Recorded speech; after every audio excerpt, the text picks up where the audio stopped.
Good evening, everybody. Welcome to the Tuesday, October 2nd, 2018 Board of Selectmen meeting. I'll read the agenda. 7 p.m. citizens input. 7:05 Foxborough sign on the common, plan to refurbish and restore. 7:20 Neponset Reservoir NRRC update and discussion. 7:35 Patriot Place Whole House Group LLC doing business as Battle Road Brewing Company, discussion possible action related to approval of 29 one-day entertainment licenses. 7:45 FY20 budget discussion and clarification. 7:55 Selectmen's update. 8 p.m. Town Manager's update. 8:05 Assistant Town Manager's update. Then we have some action items to take care of, and then we will be going into executive session to discuss strategy with respect to collective bargaining related to a Step 3 grievance under the police collective bargaining agreement. Doc, you want to lead us in the pledge? Seeing that you were absent last night. I pledge allegiance to the flag of the United States of America and to the republic for which it stands, one nation, under God, indivisible, with liberty and justice for all. I forgot to mention, too, we will not be adjourning into open session after the executive session. So 7 o'clock, a few seconds after. Anybody here for citizens' input?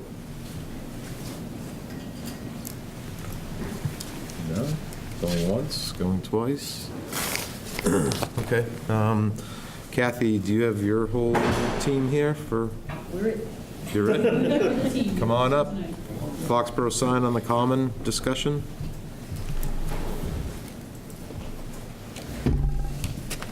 Mr. Chairman, thanks so much for having us here tonight. Bob Hickey, 14 Baker Street. Kathy Brady, 35 Cocasset Street.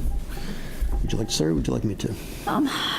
You start. And I will fill out the details. So, our town has a long history of the common being sacred ground, as they say, and the pieces that make up our furnishings on the common, if you will, the monuments, the signage, are all well thought out and put there for a purpose and reason. Historical context, the bandstand, the monuments, everything is there for a reason. There's a lot going on right now, a lot of really positive things going on that are all being done, at least from our perspective, the right way. One of the things that has been in place for the decades is that sign that you see in the picture. When the Lions Club generously donated their signage for the foot and the head of the common, that sign was in Mr. Othelette, our town historian's basement for a couple of years, and then it was resurrected and placed facing the old post office as you come down Mechanic Street.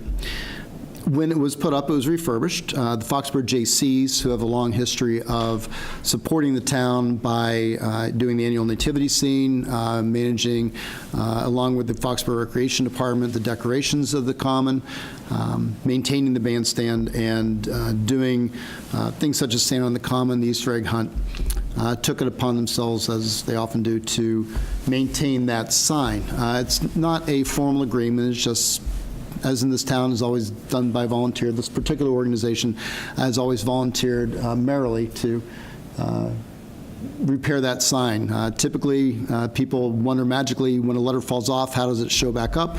Usually it's either Linda Walsh or myself or Kathy Brady taking it to Kathy's house, and then Kathy brings it back with a glue gun or a, was it, no, it's nails and fishing line? Right now it is, because they no longer hold on. But yes, either way, you repair them if they've shattered when they hit the ground. I make sure that it still looks sort of the right color and get them back up there so they'd stay until we can get to the point where that's going to go and it doesn't look like it's been repaired as best we can, especially driving by. And, you know, obviously, there's so many positives with having that particular sign, not only the historical context, but also when we're on the national television with the Patriots. It's just a great picture of our beautiful common with the flag and that sign. So very sensitive to keeping that sign looking good. It's at the point now, however, and Kathy can go into the details, where it needs a, we'll say, major restoration. The nice thing is that major restoration in this case does not mean coming down for 6 months, going out the competitive bid. It just means taking it down, ordering some letters, and doing some TLC with it. So, Based on having been part of the crew that helped refurbish that a little over 15 years ago, and we did it and cared for it now. It appears we should be able to, if this is approved, to bring it down, sand it, paint it. The replacement letters are exactly the same style, exactly the same color that they started out. They're a little faded now. Replace those and get that back up in a week. We've done that before. There's an opportunity, a window coming up. Of course, the Patriots are playing this Thursday night. We have a holiday weekend coming up. And the next event that's scheduled on the Common is actually a JC event on the following Saturday. And the Patriots play on that Sunday late night on the 14th. So it's a great opportunity where I'll have not only the manpower to help from amongst my JC colleagues, the know-how of how we got it down and put it back up the last time, and a good window when it won't be down and out for any major events, whether they're in town or lots of out-of-town visitors coming, it should be back in there. We also propose that while it's down, there'll be a banner that we've discussed that will sort of show that sign, and just a note that, hey, it's not missing, it's being restored by the JCs with support of sort of other sort of not-for-profit community organizations.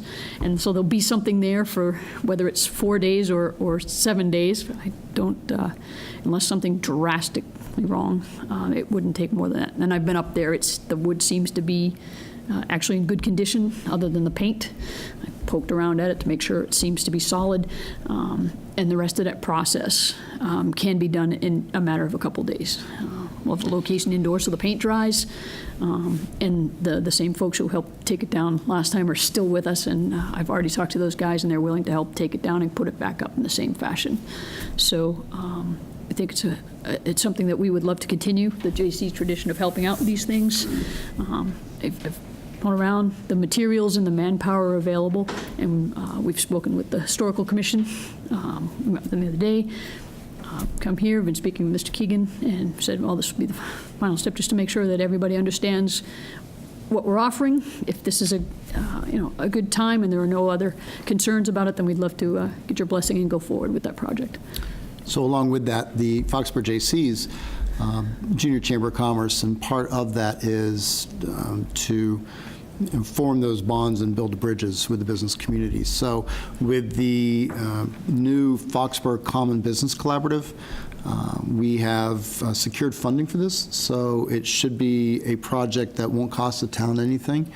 There may be some support costs, and Mr. Keegan's been phenomenal support. We'll deal with that if we have to. But right now, I've received matching support from the Foxborough Common Business Collaborative, from the Marilyn Rodman Performing Arts Center, from the Foxborough Historic Commission, and from St. Mark's Episcopal Church. Am I missing anybody? And the Foxborough JCs are generously, we've matched what the JCs have allocated. So there is a nice bucket of money there to take care of this refurbishment. So it shouldn't cost the town anything more than just basic bills that would have to come in. So that's a real positive, and I think that just shows the renewed interest in the downtown area and how the town's supposed to work, and how I think we want it to operate. So we've gone before the Historic Commission. They've given us their blessing. We've outlined the project. We've also proposed, and with your permission, because you manage the Common with signage, the Common Business Collaborative would have a sign, a banner made by Hawk Marketing, they're local here, that has the exact Common, which also happens to be our Foxborough Common Business Collaborative logo, is that. So it would be multi-use. And then underneath it says being lovingly restored by the Foxborough JCs with support by, and then the 4 organizations that are offering financial support. Not an advertisement, just a way to tell the community, so that way you don't have to spend the next week on Facebook answering, no, the sign hasn't been removed. Right.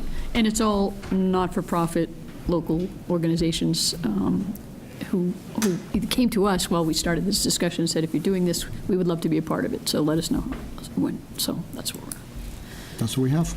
The actual work of refurbishing it, is that done by the JCs? You send Yep. it out to a company? No, it'll You guys be are- me and JC colleagues who are available to crazy hours to do it. Well, because I tend to work at weird hours. But no, that will be done by hand by local people. And the J.C.'s have been maintaining it. We just feel that at this point, because it's being held together literally with fishing line, I see it up that- there all the time. Yes, yes. Yep. Placing the O. The O, the The O, X, the X, the yes. G, the U, yeah.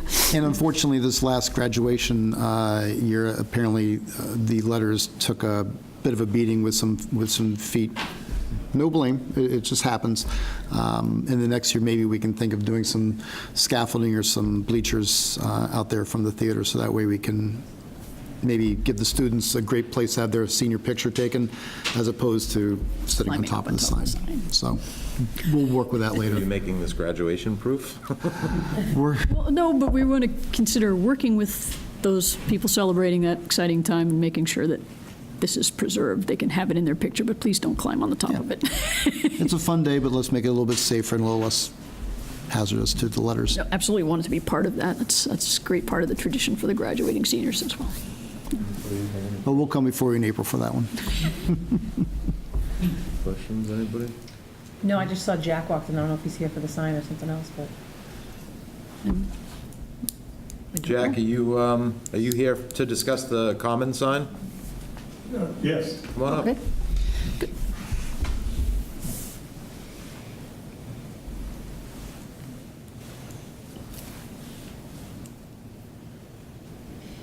Nice of you to come out on this lovely evening.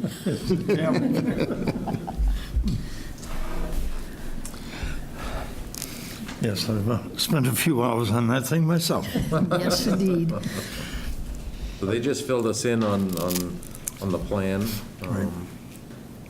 You have anything you want to add, or? Yeah, no, they came to the commission with this and went through everything. And it's, I mean, everything's in place. It's just now how much time. But you have nothing without investing the time, so Yeah. it'd be a good investment. Yeah, no, I commend the JCs and all the other groups. I mean, I know everything that you guys do continually, year after year, and to take care of this at virtually no cost to the town, I mean, no brainer. Yeah, Bill?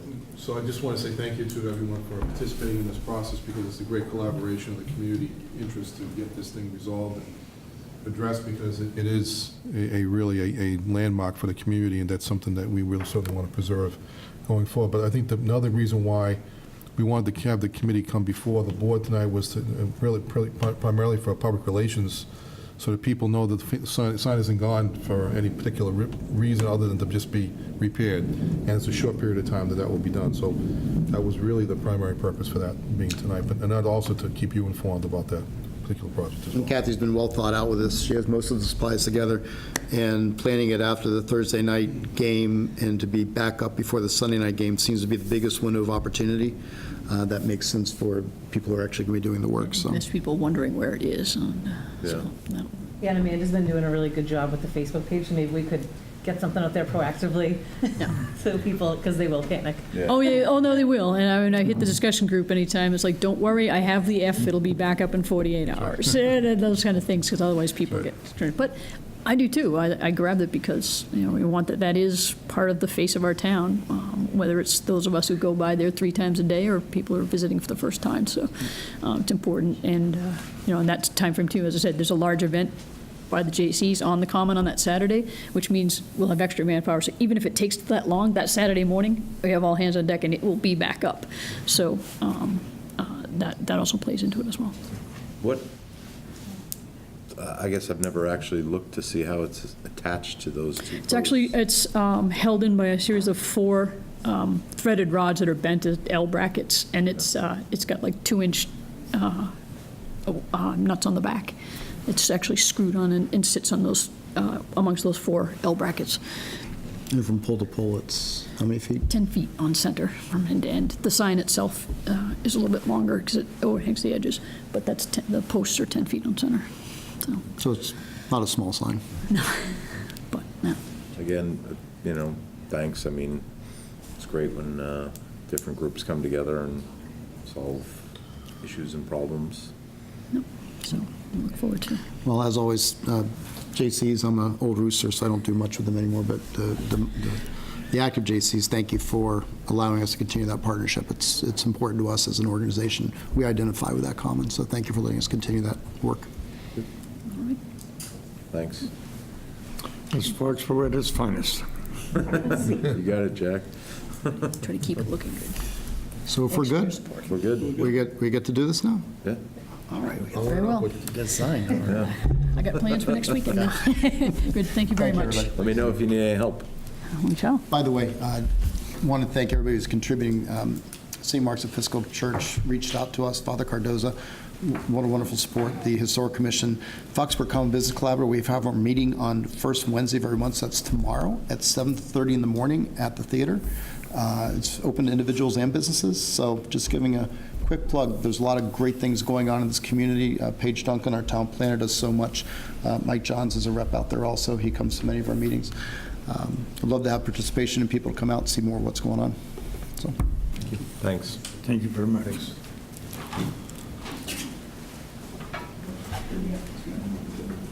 I'm going to do a few action items, give your committee 5 minutes. 5 minutes, yeah. Okay. We have 4 or 5 minutes before our next agenda item, so maybe we'll clear up a couple of action items. Sure. Move to approve the appointment of Joe Lally as town election worker for a 1-year term expiring August 30th, 2019. Second. Motion made, seconded. Any discussion? All those in favor? Aye. Move to approve petition for conduit location at East Belcher Road and Springbrook Road for distribution of intelligence and telecommunications. Second. Motion made, seconded. Any further discussion? Seeing none, all those in favor?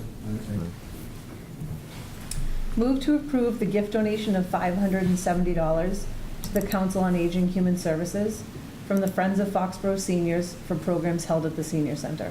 Second. Motion made, seconded. Any further discussion? Seeing none, all those in favor? Aye. Move to accept the gift donation of $300 to the Historical Commission from the sale of donated books at the Memorial Hall's 150th celebration for multiple donors. Second. Motion made, seconded. Any further discussion? Seeing none, all those in favor? And the last one, move to approve the Board of Selectmen meeting minutes from September 6, 2018. Second. Motion made, seconded. Any further discussion? Seeing none, all those in favor? Aye. All right, that brings us pretty close to 7:20. The Ponset Reservoir, NRRC update and discussion. If you guys want to come forward, whoever's ready.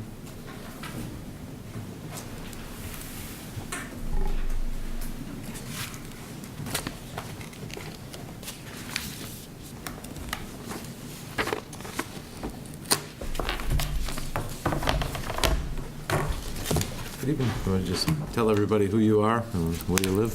I'm Mary Peterson from Edwards Road. Sheila Warner from Ridge Road. And Cindy Tracy, Ridge Road. Kim Mellon. You're very punctual. All right, so where are we? Just, Sure. so I'll provide the board with some updates on what we've been doing. So this is, during this past few weeks, we've been doing a lot of research, getting up to speed on what's been happening with this project, because a lot of the folks that on our board, and myself included, are not really all that familiar with what's happened over the past 23 years. So a number of things we've been doing is I reached out to DEP, had a meeting down there last week with Doc Elfman, myself, some of the members of the committee. The NRC and Chief and Jay Barrows attended the meeting as well. We met in Lakeville on last Thursday, had about a 2-hour meeting, I'd say, with the staff down there to understand what they've been doing with this project for a number of years. The advantage that we had was that the person who started reviewing this project from I think, day one is now the regional director for DEP. So she sat in on the meeting along with several other staff members that were there, along with some folks that were on the phone, and sort of went through the history and talked to us about where we are and what steps are being taken at this point. I also took the opportunity to meet with a representative from the Schneider Electric to understand their perspective on where this project is, and to get some further understanding of the history that they have on this, which is very extensive as well. And then, to be clear, that they more or less inherited this project because it was the Foxborough companies initially, and it became Invencis, and then Schneider, and Schneider has been one that has really been involved, I think probably the most recently, but I think Invencis had a section in between, and the Foxborough companies from the very beginning. So it's come down to what essentially it was a two-pronged approach, two-pronged evaluation. One piece of the evaluation is already, it was settled with the town back in, I think it was around 2007, if I'm not mistaken, 2008, in that range, if I'm not mistaken, in that range.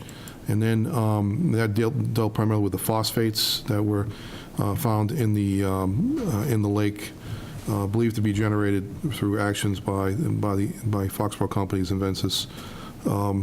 And then that settlement was reached because the science at the time reached a conclusion that they went as far as they possibly could with it, and then finally said, okay, then there's not much further we can do. Let's find a way to finalize this piece. So that was reached as a settlement with the town. And that more or less created the NRRC, the corporation, which houses the funding that came from that settlement, and so obviously have an interest in making sure that the lake stays in a good, healthy condition. The second piece is the cadmium piece, which is something that is a piece that's being evaluated currently and is in the 21E phase of that evaluation, and is the one that's being asked for final comments at this point. That's been evaluated for a lengthy period of time as well. And the position that Invencis has reached, and what seems to be the position that the DEP has reached, is that they've reached an end conclusion with that as well, based upon where the science is at this juncture. There is disagreement from the NRRC representatives that conclusion should be reached at this point, and so there's still some discussion to be had about that as to what we can do with that. But I also think that, we at some point there should be some discussion about the bigger issue, which is what's going to be the future of the lake, and how can we best utilize that resource for the community in a way that makes the most sense. So those are the conversations that still have to be had. We haven't had the full discussion yet, but it's been helpful for me particularly, and I know that Doc has been involved in this discussions as well, to get brought up to speed as to where we are, and I hope I've done a good job of sort of summarizing where we're at, but certainly I'll defer to Doc if he wants to insert some additional comments on that, but it's been very instructive so far. No, I really think that you summed it up perfectly as to, the fact-finding that we've had over the last month or so. No, you did a perfect job. Hey, thank you. So that's where we're at. So, questions, thoughts at this point? Where are we on the deadline we got an extension? The deadline looms as November 4th for finalizing the comments. And I know that the NRC's LSP is working on a statement to be submitted for that. The question will be then whether or not does the board want to do anything supplemental to that, or provide any further comment along to address the situation. Certainly, I think it's probably best if I try and provide some information to the board in more detailed fashion, based upon what we've found so far, listening to all sides. I mean, and I've been very careful to characterize that from the perspective that we've heard the position that the NRC has taken, and there's obviously some really important concerns on their part, and we appreciate that. But we also need, in order for us to understand how we can deal with this, we need to understand all parties' positions, and so we can try and come to some resolution we hope will work for everyone. That's what we're trying to reach. Because at the end of the day, we don't want to continuously be fighting over something if there's limited opportunity to try and get the most out of the situation. I think that's probably the opportunity for us to really focus some time on that as well. So that's just, I haven't had a top opportunity to pull that report together based upon what I've found so far, but I have started working on it.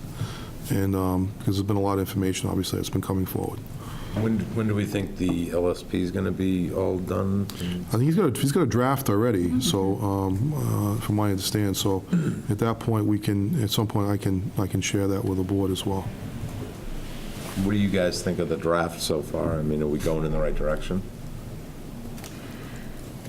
Well, after our meeting last week, thank you for the summary, appreciate that. We have a few things that, we are working on the draft right now. I was speaking with the LSP, Paul McManus, this morning, so it's sort of a work in progress. There's a couple of other things that we've asked him to put in, just to make sure that it's really complete. It's pretty good right now, but just working on it a little bit more.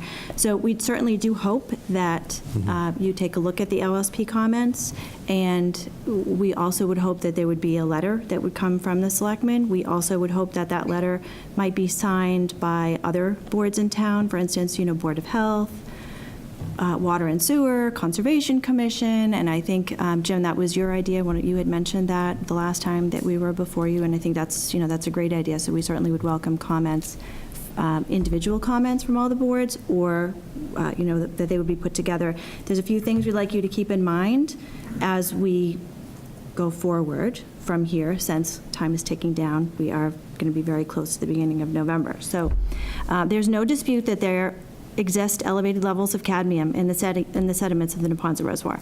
That is not in dispute. We understand that the DEP claims that the cadmium levels in the reservoir are considered better due to the EPA lowering standards on acceptable levels of cadmium.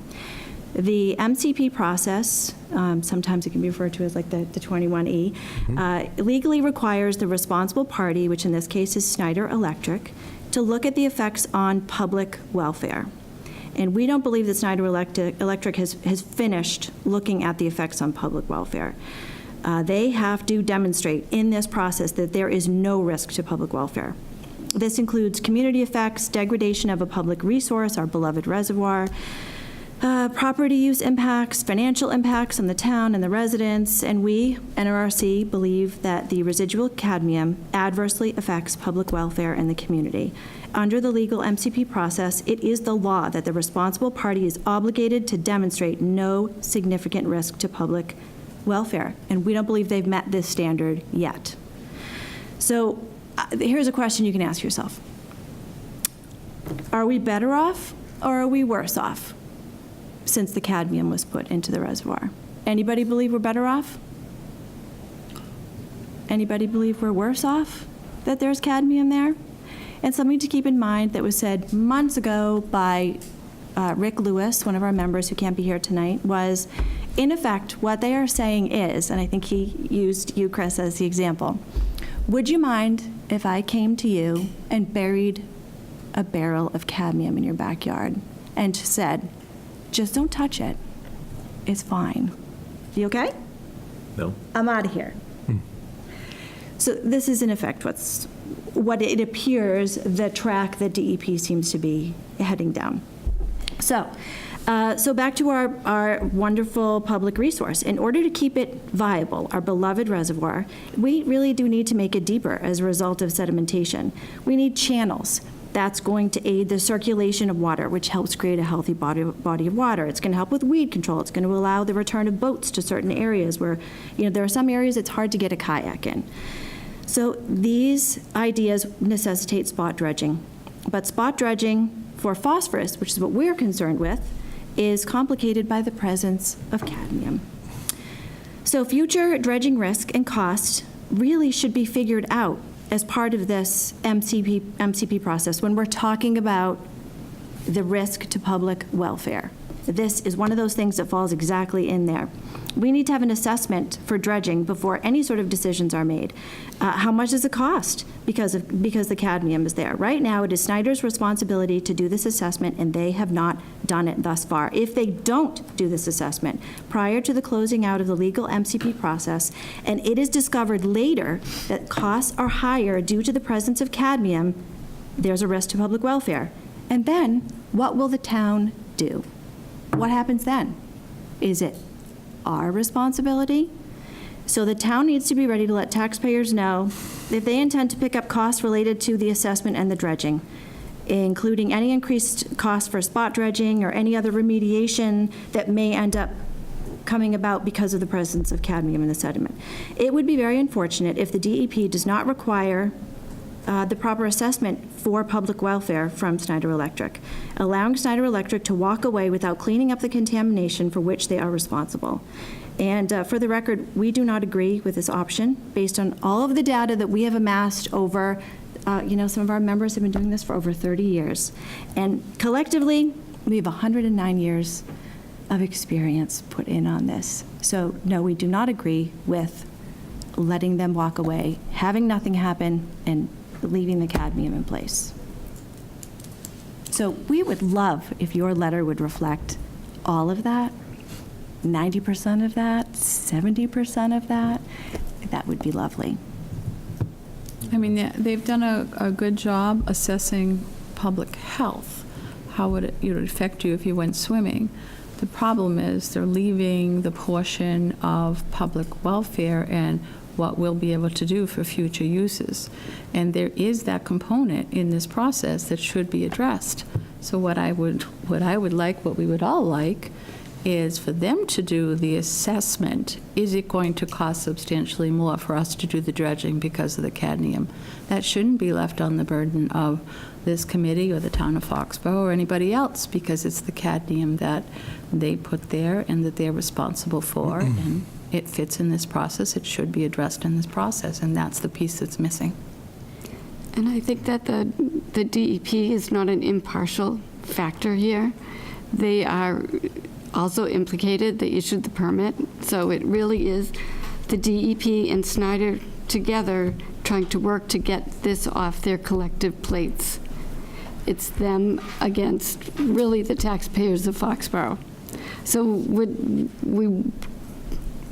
it would be a shame to see them walk away and leave the taxpayers with a problem that we had nothing to do with. That's a good point, Mary. Bill, in the meeting you guys had with the DEP, did that discussion ever come up? Well, we had a very comprehensive discussion. There's clearly disagreement that on the level of fix for this situation.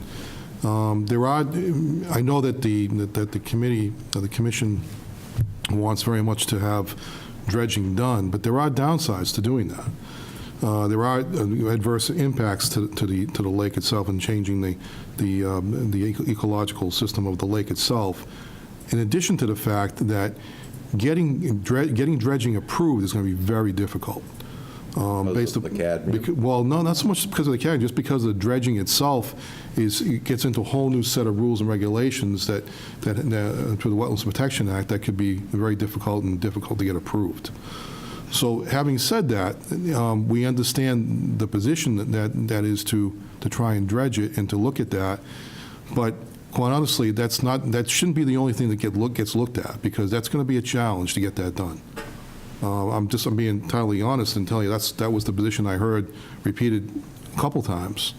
The DEP did say that they would work with us to try and find, help us with trying to find a good solution. But they didn't appear to be very excited about dredging as an option, as one of the biggest options.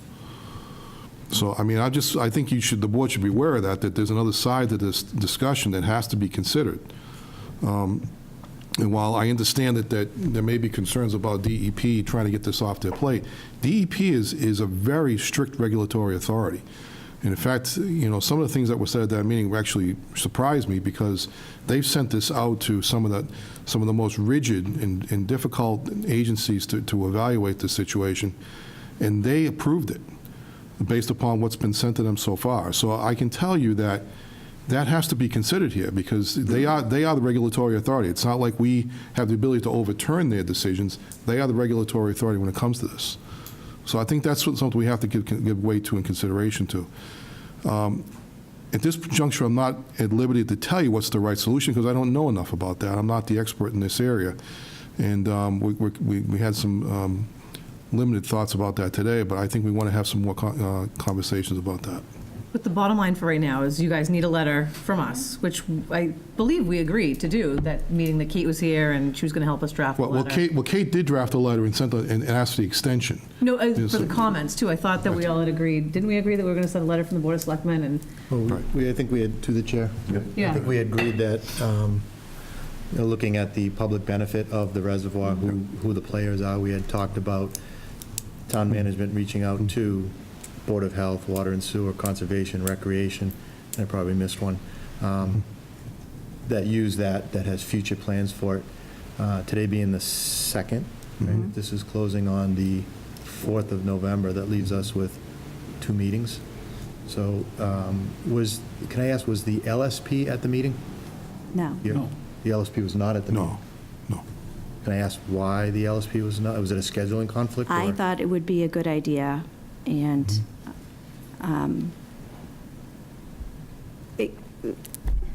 No, but, all right, so Some people I didn't think we- it some was a good people idea. didn't think it was a good idea, and we're trying not to yes, the LSP was not there.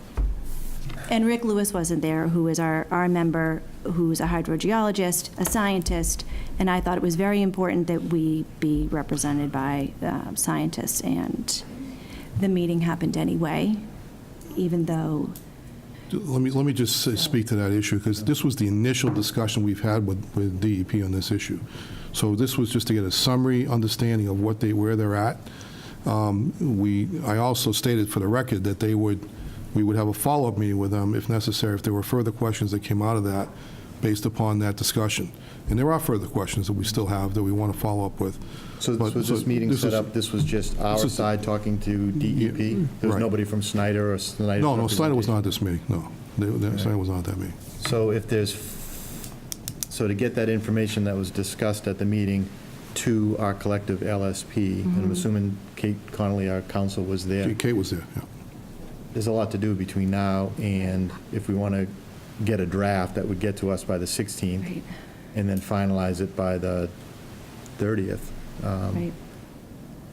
I'm not, I don't know why the LSP wasn't there, but he needs to hear that information, absorb it, put it into his context of a LSP report. It's got to get to us. And have we spoken to anybody, any of the other departments? Not as yet, no. Okay, Because so- we spent the last week having meetings, the past 2 weeks, trying to coordinate meetings to speak with DEP and with Schneider. So we can certainly reach out, but I guess the question that I have for the board is, we have one perspective on this situation. We don't have the full perspective. You don't have the full perspective, and I think it's important that you understand all the pros and cons of what's been done so far. I mean, there's a lot to this. Understood. Yeah, I think it's putting But- the cart ahead of the horse. Like, I think that's putting the cart ahead of the horse, like. Right. Well, I guess my point is, if we want our perspective to be heard by the DEP, is that complete without having our LSP presented? No one at this table is an LSP. But we, Right, but I think, excuse me, Yeah, go ahead. I'm sorry, but truthfully, I think the meeting with DEP was informative coming in our direction. It wasn't necessarily a back and forth meeting. We needed to know where the DEP was in a fact-finding. that's right. We know NRRC, we've talked to Schneider, now we needed to talk to DEP. It wasn't necessarily a back and forth discussion, it was Understood. fact findings. So on that end, Right, it says. But wouldn't it be advantageous when the facts were coming to us for our LSP to hear it directly? Who's going to tell the LSP and interpret it and get that to the LSP to draft up a report to Well, all the information that's out there now, Jim, is stuff that they already have. There's no, It was there's no. the process. Yeah. But I think the letter should be, here's the facts and here's what's in the best interest of the town and the taxpayers and the users of the lake. I think what could happen down the road and what should happen and what the DEP thinks, I think all that doesn't really matter right now. Let's present our case and our questions and our comments for why we feel like we do without thinking about, well, they may say no to that. We just have to get it all out there because this is our opportunity to do that. but I also think just as importantly, and I wasn't at the last meeting when you brought up the other committees in town, I think that's a huge component. We've got to get Board of Health's opinion on this. What's their opinion of everything that now has come to fruition? What's their opinion on cadmium? Yeah, we got all these other scientific studies, but what does the Board of Health say? What does the Conservation Commission say? Do we have their opinion on dredging? I mean, we heard that there's a lot of rules and regulations out there when it comes to dredging. How about our own Conservation Commission? What are their thoughts on dredging and what we could go, because we've had a committee member with the NRRC for a long time, but now that things are coming full circle, I'd love to get their opinion on, and obviously sooner rather than later. So if we get the Board of Health's opinion, we get the Conservation Commission, REC I don't think is as important at this time, other than the fact that, that they're going to use it. But I think those are two committees that are huge in getting their opinions within the next week. Well, the one thing that's missing from what I don't understand is that, I mean, this has been going on for 23 years. So I don't know why REC or the Conservation Commission or the Board of Health hasn't weighed in before now. So I'll check on that, but it surprised me if that has not been the case. I believe they have weighed in over when one of the 5-year periods of study would end, but I think some of this information is new and is different than the last time. So I mean, I think some of these boards, I don't know that all of the boards, right? What do you remember, Sheila? Some of them have written letters of support? Yes, they've been involved all along, with the exception of recreation, because they were, for many years, the lake smelled so bad, nobody could even think about doing things there. So they've got more involved in doing fishing derbies and stuff like that in later years. But we've actually been on this for 33 years, and we've spent a great deal of time and money, effort looking for solutions. We've looked at everything out there as far as it's come along. It has evolved, but we've looked for solutions. And I just want to clarify, we're not trying to make a decision whether to dredge or not dredge, because that's not part of the MCP. We know that this is something that's been talked about and recommended by the experts that we've dealt with over the years, because nobody's excited about that process. What we need them to address is how are your metals going to affect it if we as a town need to down the road. We can sit here and say right now it's doable, we can, do some weed management and so on, but 5 or 10 years from now, if it becomes so much sedimentation, so shallow, that we've lost the resource or losing the resource, the people in this town might want to do something about that. And we'll have lost our opportunity, not for Snyder to decide whether we should dredge or not, or the state to decide that, or for us, but for Snyder to tell us how is our dredging down the road, possibly our dredging down the road, going to be impacted by your metals. That's their job. And that's all we're asking them to do in this process, not to make a decision to do or not do. One of the things that did come out of that meeting was that the cadmium levels appear to be at such a low level at this point in time that by doing it, they did not think, at least one of the gentlemen that was there, did not think that would be a huge factor in actually doing some dredging. In terms of having it being a huge cost factor in terms of the overall, dredging was certainly is an expensive process, but he did not believe, based upon the levels that he's seen, that would in fact be a major consideration. However, that said, I mean, we need to know specifically how that would be. But we have stated definitively for decades that possible dredging in the future is a potential use. And as such, it should be addressed in the documentation from Woodward and Curran and Snyder.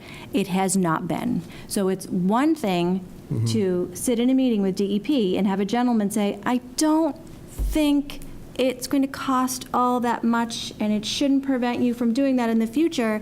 It's yet another thing for, let's say, I don't know, X years from now, the town says, boy, it really is getting shallow. We really do think we want to do something. Let's look at all the different options. Oh my gosh, and in fact, dredging, because of the presence of cadmium, is going to be exponentially more expensive. This process will have ended this is the moment What is the? to address it. What is the timeline, comments in by November 4th? Is there they have 60 days to look at our comments type of thing? Like, what does that timeline look? What I don't does know the the answer to appeal that. process look like? I'm not- I think it was a few DEP months. said, DEP said, once the public comment period closes, most likely they need to look through all of this, and we could have a definitive final end of this in the spring. So it will be a while. It could be faster. I don't know, but I believe that's what they said. By next spring, this should be. Correct. So this should our be finished. hope is that we, as a committee, our LSP has already, made it clear that it hasn't been addressed and it should be, that we as a town can say in the comments, we feel this piece is missing, and we need you to evaluate it before a decision can be made. And then hopefully the state says, yeah, it's reasonable, they should evaluate it. And then that piece can be added to it. I mean, that's the hope. Whether that'll happen or not, I don't know, but we shouldn't stand by and just say nothing and let it happen. Yeah, because at the end of the day, that lake is filled with cadmium, and the levels might be low, but from what I heard, and I am They're not an lower. expert in any of this, it's just, Lower, right.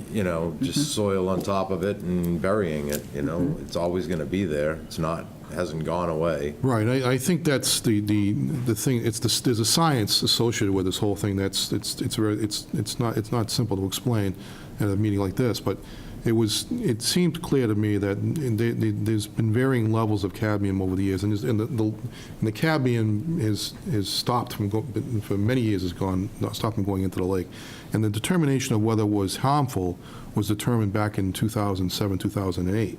What's happened now, though, is the cadmium levels have continued to rise with the changing of the seasons. The heat, it goes to the bottom, and then when it gets cold, it rises to the top. What's happened is that it's actually started to dissipate now altogether, and they've been checking downstream and into all the ponds to see if it's been traveling, and it hasn't been traveling all that much, quite honestly. So based upon what the analysis has shown so far. So the question I want to ask Sheila, that is your question really is more for the point, and this, and Kim, too, for this matter. Are you asking that they at least evaluate that option, that answer, and not necessarily do that, but at least evaluate that point to see if, in fact, what it would cost if we had to do that if the cadmium was still on the ground? That's all you're looking to do? Correct. That's all we're asking for I is for that to be assessed in the process. I see. Not for them to decide whether. Whether they'll it do should it or be not, done yeah. or not. Yeah. Just not take the possibility away, Right. Understood. We think, financially or, whatever. it ends right. up being. We think that's a part of public welfare. And that was my takeaway from the licensed site professional's right. presentation. That's right. That was the main look, point. lakes and ponds fill up. You look at Cohasset River Park, you look at the That's right. history of people diving and swimming in 8 feet deep. You go up there now, it's not that deep. The natural progression of the seasons of turning and sediment coming down, it rises, it gets shallower, the water, and the cadmium goes up and settles on the top, and goes up and settles on the top. Right.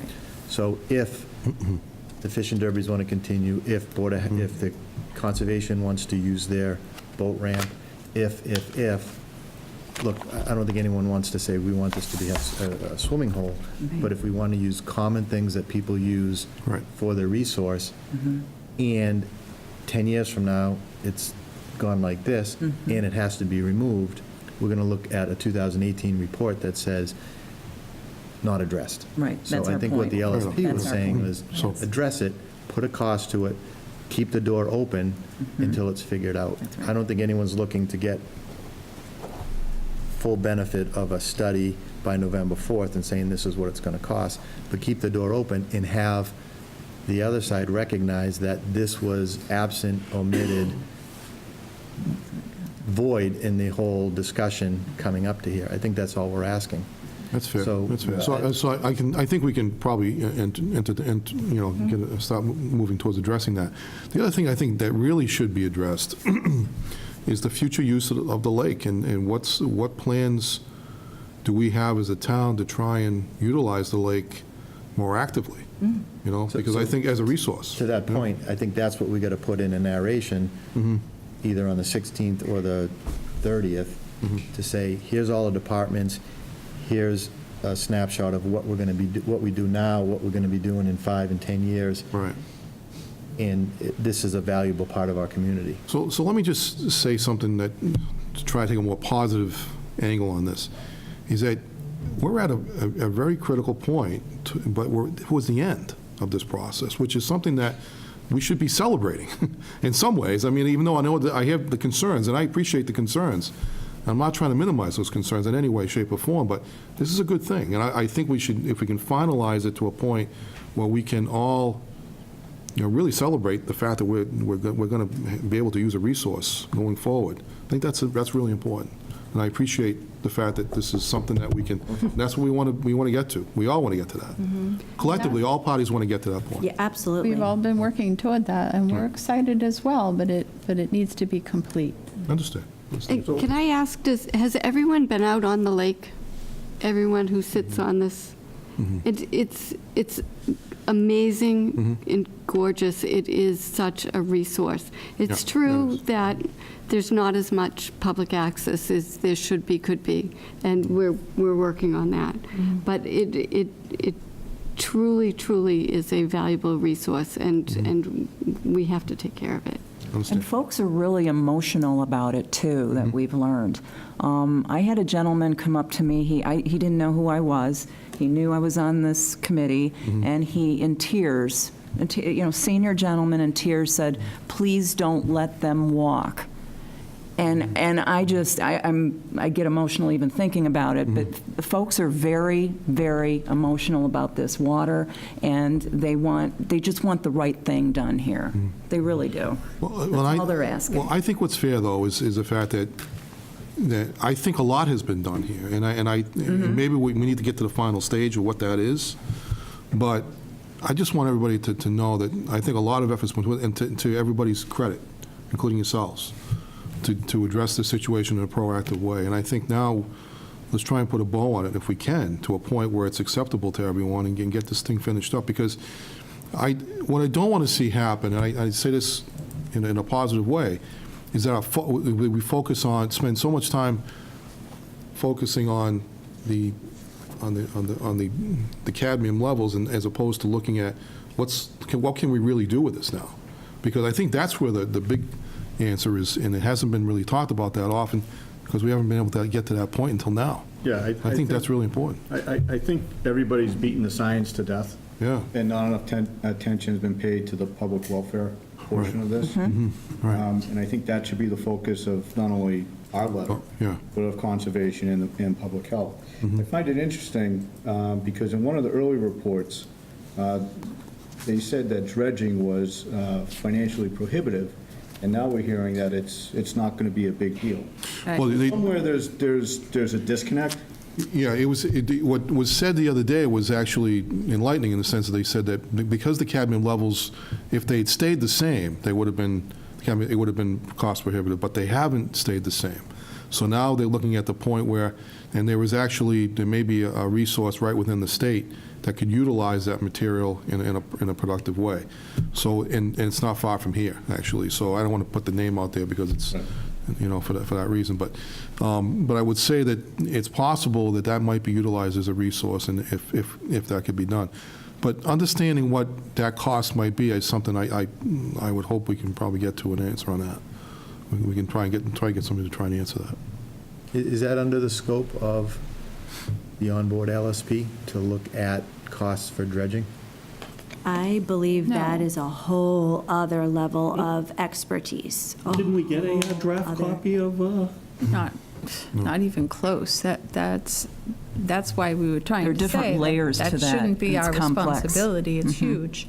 And we've looked into it, and we have a report basically saying all the things that have to be done, which is why the state says it's a huge, giant process. All we're asking them to evaluate is the cost of doing this going to be, much different because of the metals. And that shouldn't be our headache. It should be part of the process under the welfare to the town. So that needs to be done by Snyder in the MCP process.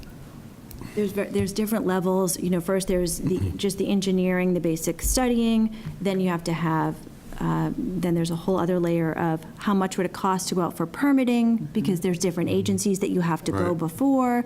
So the engineering, the permitting, and that's not even starting.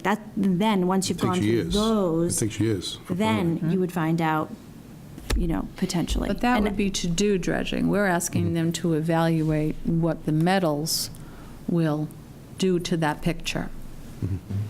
Is it going to be detrimental to the welfare of the town and because of the metals? That's what the piece we're asking them to evaluate. I think another question that's some sort of lingering in my mind is if not dredging them, what else? What other options exist? Because if dredging is not practical, for lots of reasons, because the permitting length of the permitting process and everything else that goes with it, and whether or not you'll even get the permit, is there other options that we should be looking at? And I don't know what those are. And I Well, think we've that's, been doing them, and working with them. Okay. We've been working on that, for years. And a lot of the reason the reservoir looks any different today is because of the things that we've been implementing. Right. That you can do to and I think help. that's a huge step forward, by the way. So Huge step we're on a pretty tight time calendar because of the 4th of November, so what are the? So the work plan would be, Next steps. is to get back with those other agencies, particularly Board of Health and the Conservation Commission, which they're already, I believe they're already familiar with this because they've had some experience with it going forward. So we need to get their thoughts on this. And then we get back and get some further input, and then start, get the information that's coming from the LSP. And then ask the question, what question is, and then we have to ask ourselves, as a town, what position do we want to take, and what questions do we want to ask if they're not already being asked? So is it reasonable to ask for a draft in 2 weeks from your efforts to reach out to the town departments, and then Sure. collectively your efforts to take the information back to the LSP with that, and then come back to us? And that would give us one more meeting after that. We kind of need it. Yeah, and I don't think we need to think of what questions aren't being asked. I think we need to reinforce some of the questions that are being asked, so they can be duplicative. That's the thing is where, as a group, we need to, all say the same things and say them loud and not assume that a question's covered by list letter. They all really need to cover the same things. Correct. Well, it's interesting. I appreciate the point, but I think the concern is that we want to make sure that the LSP is taking a perspective from the more scientific perspective. I think we're looking at, okay, given that that's what there's an argument about whether or not the LSP agrees with the science that's been done so far. The question then becomes, does the town want to go the other step, which is to focus on something like, if you could address the issue of if what would cost to dredge in the future, with given the level of cadmium, which will vary, by the way, because it's going down, it's not going up. And then the question is also whether or not, what's going to be the long-term use of the property? Yeah, so you kind of answered your own question. You Yeah. realize that Yes. cadmium levels are going down because the lake is, the Sediment's reservoir's going getting up. shallower. It doesn't biodegrade. And we're not using it. There's no, So therein lies the impact on the public welfare. Yeah, good point. So the metals aren't going away. Right. And I think just instead of it, like you said, looking at it, what questions haven't being asked, I think we need to echo some of those questions and show that we're supporting those and we're all, in agreement with some of the same concerns and, maybe different spins. Well, depending on and scientific or ask the public welfare. questions that you're, for instance, of the DEP, they said, well, how do you reach these conclusions, and et cetera, and to see how they reach that scientific conclusion, which they have sent outside, as Doc and I both heard. I think we all heard this, that they sent it out to a company in Boston that is extremely critical, watches it very critical, and really ever signs off on something, which apparently in this case they did. But that was in reference to the health, people swimming in it. Right. And I mean, it was a wonderful conclusion that as a mother who raised 4 children there, I mean, when I first saw what was going on and what the discharge was in my backyard. I mean, I kind of wanted to put a for sale sign up and run away. Right. So I'm very pleased that I stuck around and we enjoyed the reservoir, hoping. So the risk to human health came out great, and we're all happy about that. But like David said, it's the welfare to the town piece that hasn't been addressed. It's that the science isn't there because it hasn't been addressed. And the science has changed because the EPA has elevated the level of cadmium that is acceptable. So now they're saying that the cadmium's really not that toxic, it's not that bad to be there in the lake. The metals have not changed, they have not gone anywhere, as David said. The EPA just changed what their level of toleration was. So if a new administration comes in and makes them more strict, are those same metals now more toxic? And then what? Good point. Well, I think that was one of the questions that we had, and the regional director said that if something changes, you do have the ability to reopen. But I think if the standards change, obviously, that would be a different discussion. But I think we can't be, I think we have to be careful that we could ask a lot of what-ifs. But the reality is that we are at a point now where we have to deal with what we got right now and try and draw conclusions on that piece.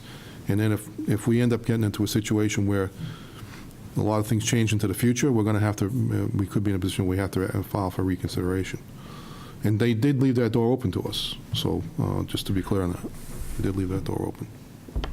And the reason that even came up is because I had made a comment on the last round about what if we had a drought and the reservoir became dry. Right. And, I've said this many times, and it was not addressed. I even sent in pictures of 1957 when the reservoir was dry and you could walk across it. And with the 17-year drought going on in California, certainly it's a possibility.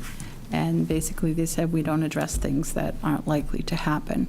So I did appreciate that DEP did say this time to send those pictures in and put that comment in, because cadmium is much more dangerous when it's inhaled. So when you're swimming in it and maybe ingesting a little bit from swimming, it's safe. We've determined it's safe to do that. But it has not been addressed that if it became dry and airborne, would it be safe?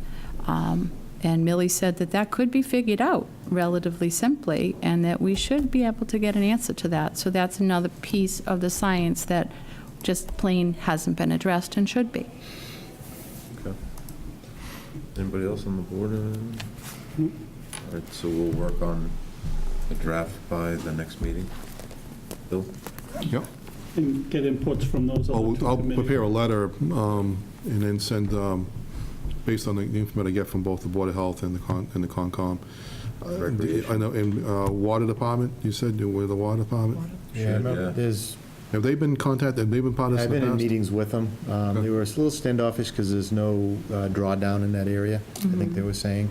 The person that has been involved with that is now retired, so you might have to knock on their door again. But it's probably going to be an effort between now and the 16th, dealing with department heads, because trying to get a full board meeting with any of those boards and then back. On this topic is probably tough to do, so we'll get some information from them, though. Yeah. Okay. All right. I just have two things I wanted to say, if that's all right. One is, I believe we're on your schedule for your next meeting, 10/16, just so we can come back and continue the discussion, Okay. if that works. I haven't seen our schedule, but are they on it, and does that make sense, and does that work? It's up to you, if you want to continue to do that. I mean, it's, Your schedule. Yeah, I know. I spoke with the LSP this morning and asked if and it was... was he planning to come to this meeting, or on the 16th? No, I had asked him if he could reserve the 16th to potentially come in. Okay. So he does not have to come, certainly. I just thought I'd be a little bit proactive to see if that might work. All right. Bill, get back with you tomorrow. I just Sure. want to see what else we have coming Absolutely. down the pipeline, but this definitely is a priority. I mean, Yes. I'm almost thinking maybe we have a separate meeting on just this, depending on how much other stuff that we have. Just let us know. And one other thing we wanted to make you aware of, it seems like everywhere we go, we keep hearing people say, what can I do? What can I do? What can I do? We want to make sure something happens that's, positive here. So we put together a petition before we went to DEP, and we have, at this point, if the math is right, we have about 390 signatures for people who would like to see some positive forward motion with this. So, we'll see. That's without advertising the petition. Could I ask what the petition says? I can give you a copy of it. Would you like to see a blank copy of it? Sure, absolutely. Hang on. Yeah, if you have copies of that, I wouldn't mind. Sure, I think I do. I do.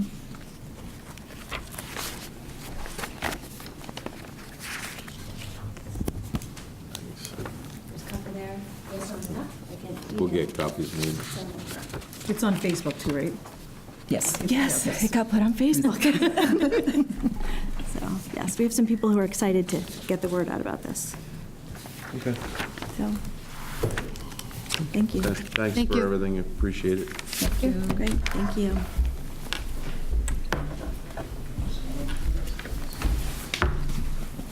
All right. A little behind schedule, 7:35, Patriot Place Whole House Group LLC, doing business as Battle Road Brewing Company. Discussion, possible action is related to approval of 29 one-day entertainment licenses. Hello, everybody. Hello. Hi. Kristen Scanlon for the applicant. Ashley Hansen with Battle Road. So what do we got going on?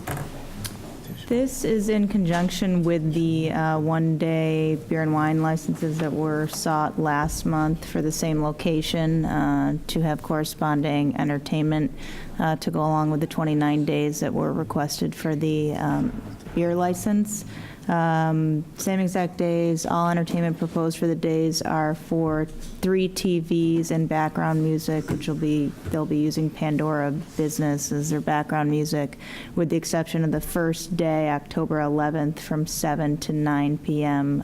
They're requesting to be able to have a live band on site that will have 2 vocalists, a guitarist, a bass player, a drummer, and a piano. So a 5-piece band from 7 to 9 for the opening evening, rather.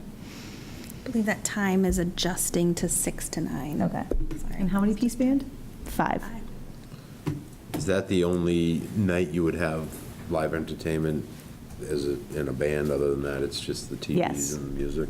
We may want to introduce something in December down the road, but we would come back for any of that. But at this point, it's live music on the first night. Is it my understanding, it indicated yesterday that you're going to do something with a guitar player? But is that just for the opening night, the first night? So it's not for the ongoing? You don't plan to do it on an ongoing basis? There's talks about it, nothing's confirmed yet. We may introduce that at a later point. But for now, until we see what happens with business, it's just the TVs and the background music. I see. I apologize, I may have missed it, but can you introduce yourself? Are you the manager or you're the counsel? Council, and then this is the manager, Ashley Hansen. Yep. Ashley Hansen. All right, thank you. You're welcome. Yeah, I work for Whole House Group, and we operate Battle Road Brewing Company out of Maynard, and this is our second location, so I manage both. So for the board's information, we did an internal review of this proposal. I had fire, police, building commission, all look at the plans. The plans have been submitted and signed off for all the improvements they're making for the property. This is a pop-up situation that's going for those 29 weeks, and then the permanent construction will begin in the spring. Or will hopefully be completed by the spring, correct? Correct, yep. So that's the permanent improvement will be done, and a permanent license will be sought. So there is a building permit that was pulled to get everything going and all That's been that? signed, and it's under construction now. So Nick's recommendation to approve it, subject to building permit, certificate of occupancy. Yep. That's all, we're all through all that? Yes, we're through that process. Yep.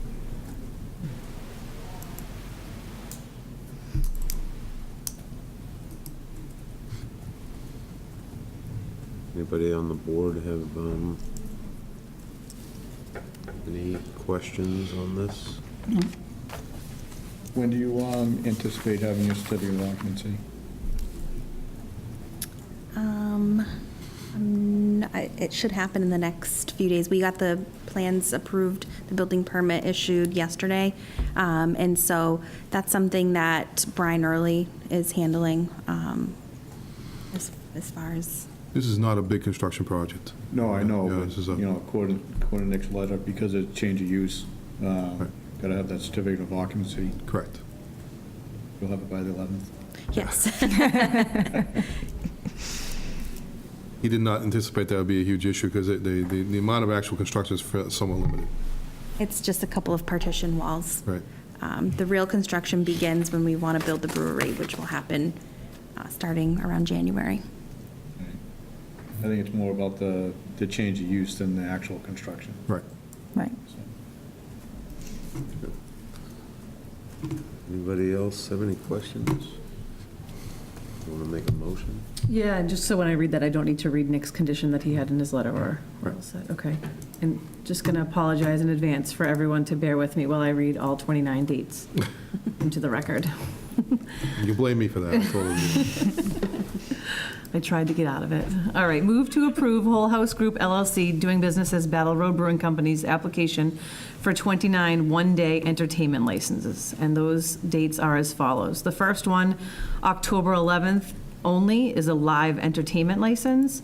And then the following, as mentioned, are TV and radio. So October 12th, October 13th, October 14th, October 19th, October 20th, October 26th, October 27th, November 2nd, November 3rd, November 4th, November 10th, November 16th, November 17th, November 23rd, November 24th, 30th, December 1st, 2nd, December 8th, December 14th, December 15th, December 21st, December 22nd, December 23rd, December 28th, December 29th, and December 30th, 2018. Second. Motion made, seconded. Any further discussion? Nice job, Leah. Under discussion where they specifically said October 11th, only the one-day live entertainment, do we want to put a stipulation if they choose to have more bands, they need to come before us? Is that something? Well, you're getting an entertainment license, which does encompass that use. So with a regular entertainment license for TVs and music, piped in Pandora, you could have live bands there every night too, if you wanted to? Conceivably. As long as, obviously, if there's a problem with noise, that's going to be brought to their attention, they're going to have to address that anyways. That would be a public safety issue at that point.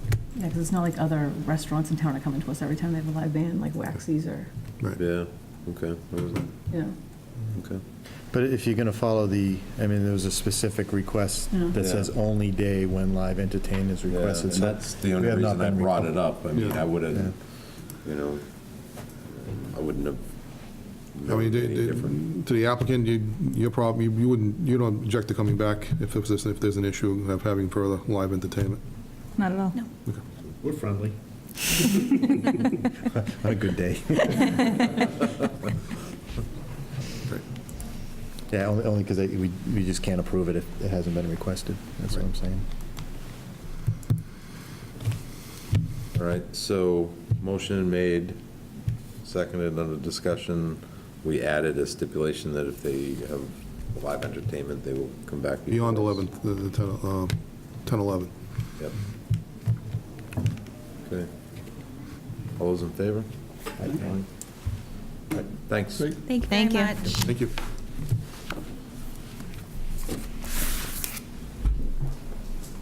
All right. Next up, 7:45 FY20 budget discussion and clarification. Mr. Chairman, members of the board, I do not intend to make this a very long discussion. It was just that during the past year, discussion points have arisen during the budget process for the roles and responsibilities of individuals, and I want to make sure that we're interpreting the charter correctly. And as I look at this board, and I look at several boards and members of the AdCom and members of other boards and committees around town, there's a lot of new members that have come on and have probably never heard the charter explained. And the only person who really can really interpret the charter is the town's attorney. I can't do it. Nobody else can do that other than the town's attorney, because they have the authority to do that, and legal binding authority for the town to do that. So my thought would be to have that discussion, open discussion, have the town council come in and explain it, so it's clear. I don't want to be in a position where our process is second-guessed at some point, or if things get changed without having the proper authority to do that. We want to make sure that everybody's working off the same sheet of music. And so I think it's a good time to do that. I talked about this with Chris earlier, and he had mentioned to me that he was interested in putting us on for a discussion, just to at least have me explain that to everybody as to why I'd like to do that. So we'd like to have a forum to do that and have that explanation. I think it makes total sense. Like I talked to you earlier, it's like if we've never reviewed the charter, our town council hasn't reviewed it. You said it hasn't been since you've been here. Right. And nobody has any record of when the last time it was even looked at or reviewed. Right. Perfect due diligence, I think. So that's it. I think we need to pick a date when that would best happen. There were a number of dates that town council has said they'd make themselves available, but I'll send those dates out. I'll work through Amanda to try and figure that out. Can I make a suggestion to the board? So I wasn't sure why this was on the agenda. It just said for discussion. So I did go back and I looked at the bylaw for the advisory committee. I looked at the charter for the strong town manager and the board of selectmen and our roles. And I know there is, over the last year, has been a lot of discussion with the AdCom.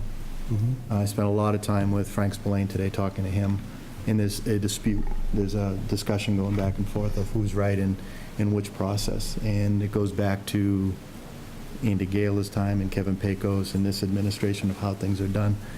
Rather than spending money on an attorney coming in here and telling us what this says, could I suggest that the chairman of the advisory committee, the chairman of the selectmen, or an appointee, the town moderator, our town manager, sit down and work out where they all think it should be? Because I think what's going to happen is the town council is going to tell us his interpretation, and right now it's not the same interpretation as the town moderator, who is also an attorney who's been here for quite a bit.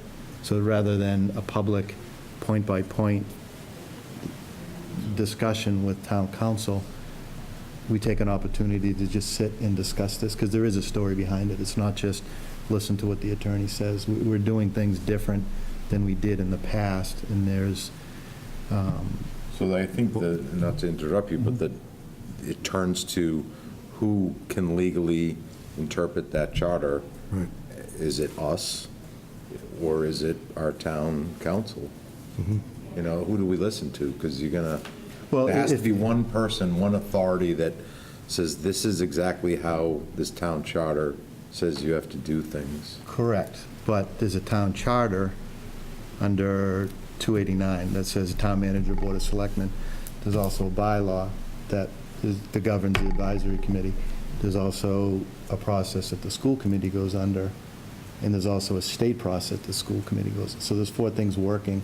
If you look at one, it may conflict with another one. So I think it's worth having a discussion before the attorney comes in for all parties to sit, to see where they're all at with this, because we frankly already had those conversations, and there's clear disagreement of what the charter actually says, and that there is language in the charter that says that if there's a disagreement over bylaws versus the charter prevails. And there's authority being questioned as to whether or not who should be preparing the budget. That's pretty clear in the charter as far as I read it, but I'm not the one who can interpret that. The only person who can interpret that is town council. And and with all due respect to the moderator's position on this, it's not his role to interpret it. It's not my role to interpret it. But It's not the board's role to interpret it. It's the only person who can legally interpret it for the board, for the town, is town council. Understood. But is there harm for administration to sit with town moderator, to sit with the advisory committee chair? Because what's happened over, and I think this was asked for a while ago because of the process, not the meeting, but how the budget gets over to the advisory committee. Does it come through this, it used to come to the selectmen first, work through it, and then they would present, if you look at our, so there's a little bit of discrepancy on this? That's my point. But there are bylaws that say one thing, and then they say, and the charter says that the town manager sets the timeline for the budget process, which in and of itself would countermand the language in the bylaws. So I guess that's my point. We need a legal interpretation of that, and it's not something that we can focus on with differing opinions, because it's neither one of our ability to interpret that. So it's not just, this is a good time, dusting up, cleaning up. Right. There's something specific that we need Right. to rectify. Right, there are questions our directives being made to us about how we should do the budget, and quite honestly, I'm not sure that there's any authority for that person to tell me that. And that's my problem, is the fact that I want to make sure that we're doing it right, and if we're doing it wrong, I want to correct that too. So I think the only way they can do that is to have that person come in and do it. And it just makes good sense. Which is fine. At the end of the day, have them come in, but don't you think it's a little advantageous to sit with all people together to explain your position, our moderator, our advisory committee, how we've done it in the past? I've had that conversation. I've had that conversation. We've done it a couple times. You and Frank have, but have we brought the chairman of the advisory board into it? I've not, but I don't know. The problem with that is that it's just the process. It's a process question, and I don't know that the AdCom doesn't set the process. They just follow the process, and the question is, how do we get through that element of it? And I think that's my concern, is that there's a lot of things being expected here that is inconsistent with what the charter reads. And I'm not saying I'm correct. I'm just saying I just want somebody to tell me what it says. So to get to that point, would it, again, before we spend money on an attorney, more money on more attorneys, to sit for an hour and try to work out so everyone understands, and then if there's an impasse, then we go to the council. What I think is going to happen, if the council comes in here, we're going to go through a point-by-point with council, with town moderator sitting right next to them, and there's going to be a debate, and it's going to rack up more bills. So, I can go point by point, and some of the stuff, you don't know until there's a problem, or if you look at the charter on our budget, have we done all of this that we were supposed to? Has the budget come to us? Have we worked it out before it gets to the AdCom? What I'm hearing from the AdCom is the budget goes over there, and they're negotiating, then it comes back. So we can have point by point. We can do it tonight, but in all fairness, this was on the agenda. There was no backup unless everyone went and figured out where the charter is and the advisory committee stuff. Right. I'm not asking for this board to decide that issue. I'm asking for a direction on how to fix it. And I've heard that conversation. I just think there's fundamental disagreement over how this process should go forward. Because the two documents say two different things. And I think, there's a tradition that I think that we followed for the past 14 years that's attempting to be changed now. And I'm trying to wonder why that's being changed. And we followed that same tradition for the past 14 years. So I don't know that we're not trying to change anything that we've been doing, but I'm being told I have to do it differently. And I'm wondering why, first of all, this person doesn't even have the authority to do that.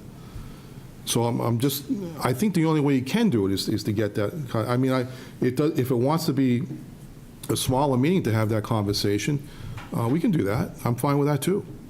But I think town council has to be there to understand that, to have input to that. So maybe the right way to address that is, if you want to have a smaller group, we can do that, but we should be clear that who has the authority to do what. I was at that meeting, and when this came up unexpectedly, and I agree with the town manager, the town council needs to be at this discussion. And this was at the end of the meeting to review the articles that were going to last night's town meeting, which was about a 15-minute meeting. And at the end of that, it was brought up that we need to look at the budget. And so for the next hour and a half or so, that was the discussion.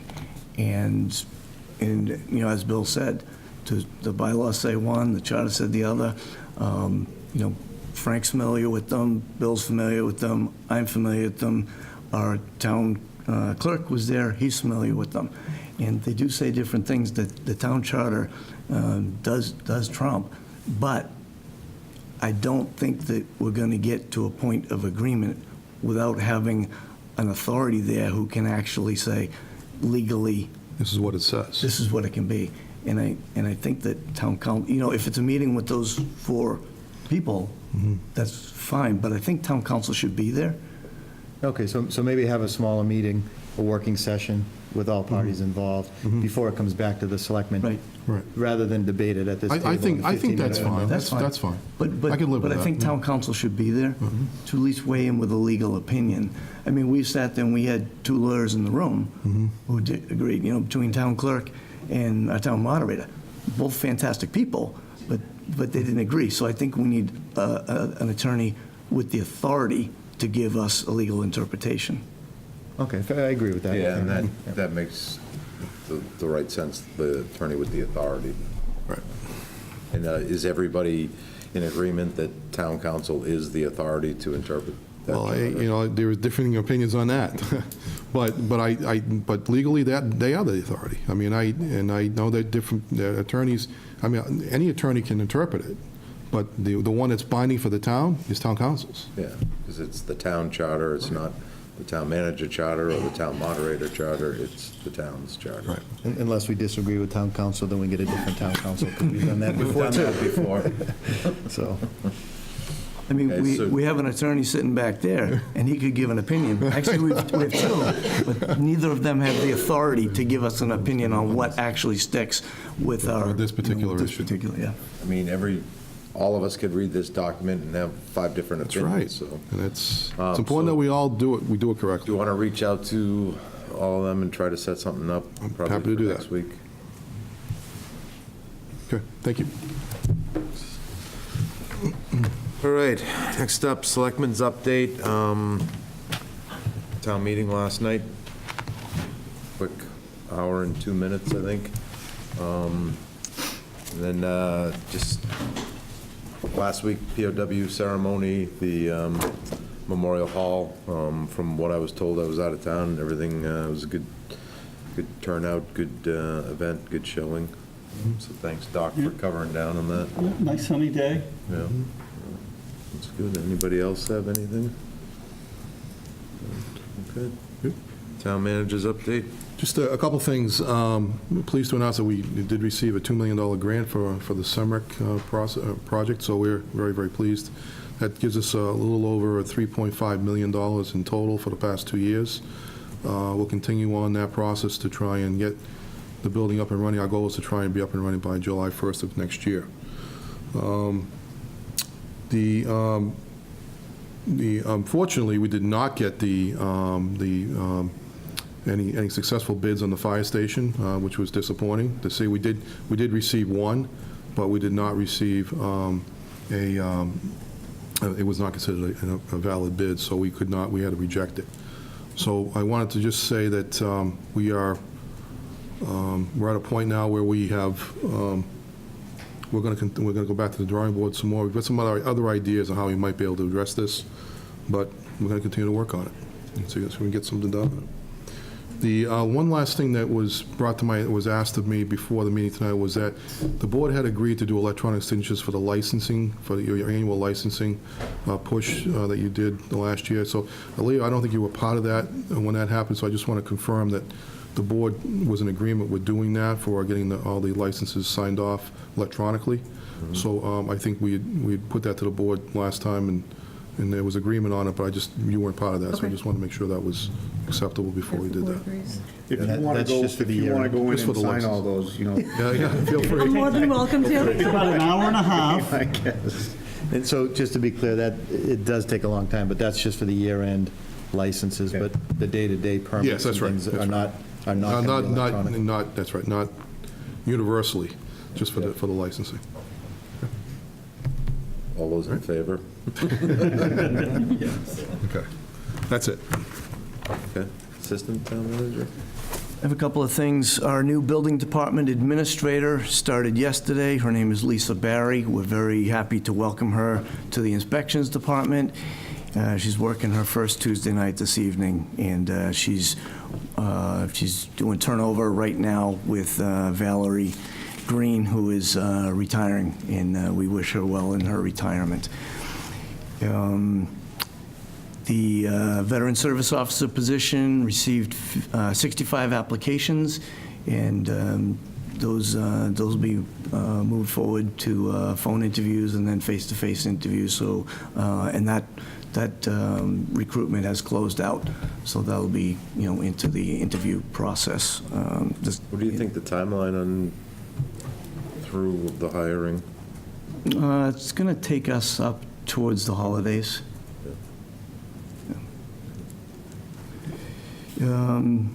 And this week, we'll start putting together the recruitment and assessment process for our new fire chief, and who will be, our Chief Hatfield will be retiring in January, so we're looking to have a new fire chief, selected and on board, in January. So we'll start that assessment, which is a major process and something that we are not unfamiliar with, however.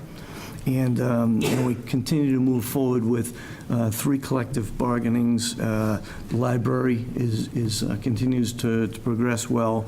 The police collective bargaining stalled, but we're back in active negotiations with the police department. And the dispatch negotiations have gone to mediation. So they've filed for mediation. And that's all I have. Good. We got all of our action items taken care of, right? Yeah. Okay. So we are going to now, So we need to read the motion into the record, please. For the executive session? Yeah, executive session. So move to enter executive session to discuss strategy with respect to collective bargaining relative to a Step 3 grievance under the police collective bargaining agreement where an open meeting may have detrimental effect on the bargaining position of the public body and not reconvene in open session. Second. motion made, seconded. All those in favor? We need to Roll call. roll call vote, please. Yes? Yes. Mark, yes. Yes. Yes. Thank you. Thank you all. Good night.